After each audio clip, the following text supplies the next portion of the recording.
उलझन विकास और मुस्कान के बीच में कौन आया था। जैसे जैसे मुस्कान के जन्मदिन की पार्टी में जाने का समय नजदीक आ रहा है, मेरे मन की बेचैनी बढ़ती ही जा रही है। मैं उसके घर जाने के लिए पूरी तरह से तैयार हूँ, पर अपने फ्लैट में करीब 2 महीने पहले मुस्कान से पहली बार अपने कॉलेज के दोस्त रोहित के घर मिला था। उसी मौके पर मेरा रोहित की पत्नी खुशबू, उसके दोस्त शिव और उसकी प्रेमिका नेहा से भी परिचय हुआ था। मुस्कान के सुंदर चेहरे से मेरी नजरें हट ही नहीं रही थी। वो जब छोटी छोटी बातों पर दिल खोलकर हंसती तो सामने वाला खुद ब खुद मुस्कुराने लगता था। मैंने मौका पाकर रोहित से अकेले में पूछा, क्या मुस्कान का कोई बॉयफ्रेंड है? नहीं, उसने मेरे चेहरे को ध्यान से पढ़ते हुए जवाब दिया। गुड। उसका जवाब सुन मेरा मन खुशी से उछल पड़ा। तू उससे मेरी दोस्ती करा दे यार। रोहित, मैं उसके साथ तेरी दोस्ती नहीं सिर्फ परिचय करा सकता था और वह मैंने करा दिया। मुझे मुस्कान से पहली नजर में ही प्यार हो गया है। मेरे मुंह से ये शब्द सुनकर वह हंसा। तू ज्यादा बदला नहीं है। कॉलेज में भी आए दिन तुझे पहली नजर में प्यार कराने वाला कीड़ा काटता रहता था। पुरानी बातें भूल जा मेरे दोस्त। अब मैं अपना घर बसाना चाहता हूँ। मुझे लगता है कि मुस्कान ही मेरे सपनों की राजकुमारी है। मैंने उसे विश्वास दिलाने की कोशिश करी कि मैं प्यार के इस ताज़ा मामले में एकदम सीरियस हूँ। उस मुलाकात के तीसरे दिन शाम को ही मैं मुस्कान से उसके ऑफिस के बाहर मिला। वह मुझे देखकर खुश हुई। फिर हम कॉफी पीने के लिए एक रेस्तरां में जा बैठे। हमारे बीच उस शाम ढेर सारी बातें हुई। हंसी खुशी से बातें करते हुए कब घंटा भर बीत गया, हम दोनों को ही पता नहीं चला। बाद में उसे उसके घर तक कार से छोड़ने गया। मैं खुद उसके मम्मी पापा से मिलना चाहता था, क्योंकि मेरे लिए उन दोनों का दिल जीतना जरूरी था। मुस्कान अपने माता पिता के साथ 3 कमरों के फ्लैट में रह रही थी।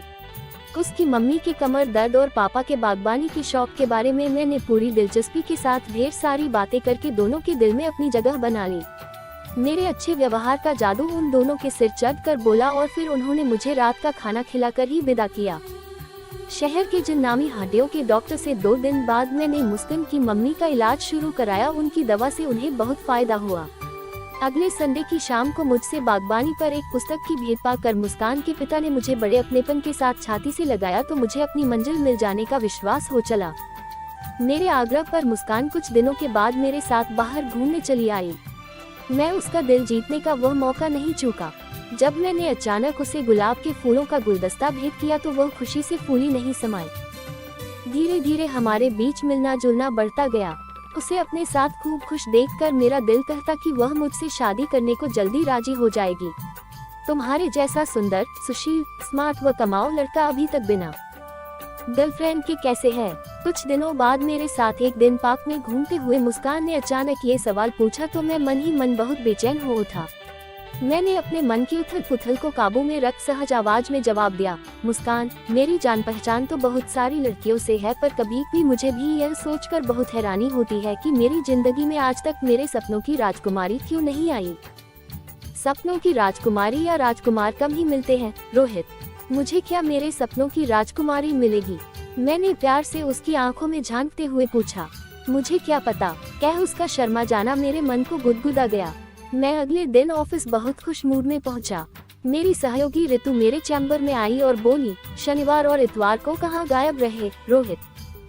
तबीयत ठीक नहीं थी। उसकी नाराजगी दूर करने के लिए मैंने उसके गाल पर छोटा सा चुंबन अंकित करा। इस शनिवार को मेरे साथ रहोगे या मैं कोई और प्रोग्राम बना लूं? पक्का तुम्हारे साथ रहूंगा। उसके गाल पर शरारती अंदाज में चिकोटी काटकर मैं काम में लग गया। मुस्कान से मैंने पिछले दिन झूठ बोला था। अब तक बहुत सारी लड़कियां मेरी प्रेमिकाएं रह चुकी थी, पर मुस्कान उन सब से बहुत बेहतर थी। अच्छी पत्नी बनने के सारे गुण उसमें मौजूद हैं। मैंने मन ही मन उसके साथ शादी करने का पक्का फैसला कर लिया। शनिवार की रात मैंने ऋतु के साथ डिनर किया और फिर रात उसकी बाहों में उसके फ्लैट में गुजारी। सच्चाई यही है कि मुझे ऐसा करते हुए कैसी भी ग्लानि महसूस नहीं हुई, क्योंकि तब तक मैं मुस्कान से शादी का कोई वादा तो किया नहीं था। वैसे 2 हफ्ते बाद आए रविवार को मुस्कान के सामने शादी का प्रस्ताव रख मैंने इस कमी को पूरा कर दिया था। तुम्हारे बिना मुझे अपनी जिंदगी अधूरी सी लगने लगी है मुस्कान। तुम हमेशा के लिए मेरी हो जाओ, मेरे सपनों की राजकुमार। मैंने उसकी आंखों में प्यार से झांकते हुए कहा तो उसके गोरे गाल गुलाबी हो उठे। जिंदगी की राहों में तुम्हारी हमसफर बनकर मुझे बहुत खुशी होगी रोहित। इन शब्दों में उसकी हाँ सुनकर मेरी खुशी का ठिकाना नहीं रहा। फिर हमारे बीच यह फैसला हुआ कि 3 दिन बाद मुस्कान के जन्मदिन के अवसर पर हम शादी करने के अपने फैसले से सब दोस्तों, रिश्तेदारों व परिवार के सदस्यों को अवगत कराकर सरप्राइज देंगे। अगली रात 9 बजे के करीब बिना सूचना दिए शिव, क्षितिज, रोहित और सुनील मुझसे मिलने मेरे फ्लैट पर आए। मेरी तरफ नीले कवर वाली एक फाइल बढ़ाते हुए शिव बहुत गंभीर लहजे में बोला, विकास, इस फाइल को पढ़ो। पढ़कर मुझे मालूम पड़ा कि वह मुस्कान की मेडिकल फाइल थी। उसने करीब 10 महीने पहले नींद की गोलियां खाकर आत्महत्या करने की कोशिश करी थी। इस फोटो में मुस्कान के साथ उसका प्रेमी विशाल खड़ा था। इसी के हाथों प्यार में धोखा खाकर मुस्कान ने आत्महत्या करने की कोशिश करी थी। अंजलि ने अपने पर्स से निकालकर एक पोस्टकार्ड साइज का फोटो मेरे हाथ में पकड़ा दिया। सुनील ने दांत पीसते हुए बताया, ये धोखेबाज इंसान एक तरफ तो मुस्कान से शादी करने का दम भरता था और दूसरी तरफ विशाल में अपनी पुरानी प्रेमिका के साथ होटल में गुलछर्रे उड़ा रहा था। ये खबर मुस्कान को अपनी जान पहचान की लड़की से मिली तो उसे इतना गहरा सदमा पहुंची कि उसने आत्महत्या करने की कोशिश करी। तुम मेरी इस टेढ़ी उंगली को देखो। मुझे विशाल एक बार किसी पार्टी में मिला था। मैंने गुस्से से पागल होकर उसके ऊपर इतने घूंसे बरसाए कि मेरी इस उंगली में फ्रैक्चर हो गया। नेहा ने रोक लिया, नहीं तो मैं उसे उस दिन जान से ही मार देता। सतीश ने गुस्से से लाल हो रहे रोहित को शांत करने के बाद मुझसे कहा, मुस्कान के अंदर वैसा दूसरा सदमा सहने की ताकत नहीं है। शिव, अगर तुम्हें लगता है कि तुम उसके प्रति जिंदगी भर वफादार नहीं रह पाओगे तो कल उसके जन्मदिन की पार्टी में मत आना। उसे दुख तो बहुत होगा पर हम उसे संभाल लेंगे। अंजलि ने मुझसे भावुक लहजे में प्रार्थना करी, फैसला सोच समझ कर करना। विकास, अगर मुस्कान के हित के खिलाफ जाने वाला कोई रिश्ता आज भी तुम्हारी जिंदगी में बना हुआ है तो उसे आज रात जड़ से नष्ट कर देना। हमेशा उसके प्रति वफादार रहने का प्रण कर ही कल की पार्टी में आना प्लीज। इसके बाद सभी बारी बारी से मुझे गले लगा कर चले गए। मैं रात भर ठीक से नहीं सो सका। अगले दिन ऑफिस भी नहीं जा सका।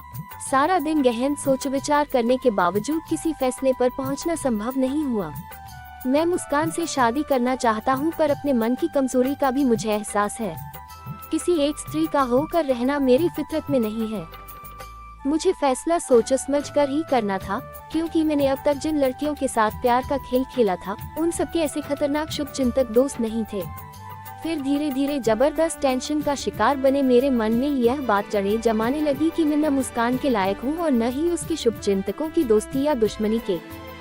ऐसा सोचकर मैंने मुस्कान की जिंदगी से निकलने का कठिन और दिल दुखाने वाला फैसला आखिरकार कर ही लिया। मैं जूते खोलकर वापस पलंग पर लेट गया। मेरे बहुत रोकने के बावजूद आंखों में बार बार आंसू भर आते थे। 8 बजे के करीब मेरे मोबाइल फोन की घंटी बजने लगी तो मैंने फोन को स्विच ऑफ कर दिया। फिर 9 बजे के करीब बाहर से किसी ने घंटी बजाई तो मैं चौंक कर उठ बैठा। दरवाजा खोला तो सामने मुस्कान को देख मेरा दिल बैठ गया। मुझे विश नहीं करोगे? उसने सहज भाव से मेरे हाथ अपने हाथों में ले लिए। हैप्पी बर्थडे, मैंने जबरदस्ती मुस्कुराते हुए उसे शुभकामनाएं दी। ऐसे नहीं, जरा प्यार से विश करो, कह वह मेरे गले लग गई। Happy birthday my love. पता नहीं कैसे ये शब्द मेरे मुंह से खुद ही निकलकर मुझे हैरान कर गए। मुझे मेरे दोस्तों ने कल रात तुमसे हुई मुलाकात के बारे में सब बता दिया है विकास, वह सहज भाव से मुस्कुरा रही थी। मैं तुम्हारे लायक नहीं हूँ मुस्कान, बाद में तुम्हारा दिल तोड़ूं उससे अच्छा ये होगा कि हम अभी अलग। उसने मेरे मुंह पर हाथ रखकर मुझे खामोश कर कहा, अब मैं पहले जितनी कमजोर और भावुक नहीं रही हूँ। मुझे भी पहली नजर में तुमसे प्यार हो गया था और अब इतनी आसानी से तुम्हें नहीं खोऊंगी। तुम्हें मेरा प्यार जरूर बदल डालेगा। मुझे डर है कि मैं तुम्हारे इस विश्वास पर खरा नहीं उतर सकूंगा। मेरे इस विश्वास के कारण को समझ लोगे तो ऐसा नहीं कहोगे। आज मेरी बर्थडे पार्टी में न आकर तुमने जिस ईमानदारी का सबूत दिया है उसका मेरी नजरों में बहुत महत्व है। यही ईमानदारी तुम्हारे अंदर भावी बदलाव का बीज बनेगी। ये कदम तो मैंने तुम्हारे शुभचिंतकों की धमकी से डर कर उठाया था। मेरे होठों पर उदास सी मुस्कान उभरी। वे मुझे बहुत प्यार करते हैं पर तुम्हें धमकाने का उन्हें कोई अधिकार नहीं था। मैं सचमुच तुमसे दूर नहीं होना चाहती हूँ, कह वह मेरी छाती से आ लगी। मैं भी। मैंने उसे बहुत मजबूती से अपनी बाहों के घेरे में कैद कर लिया। उस पल मेरे दिलो दिमाग में कोई उलझन या अनिश्चितता बाकी नहीं बची थी।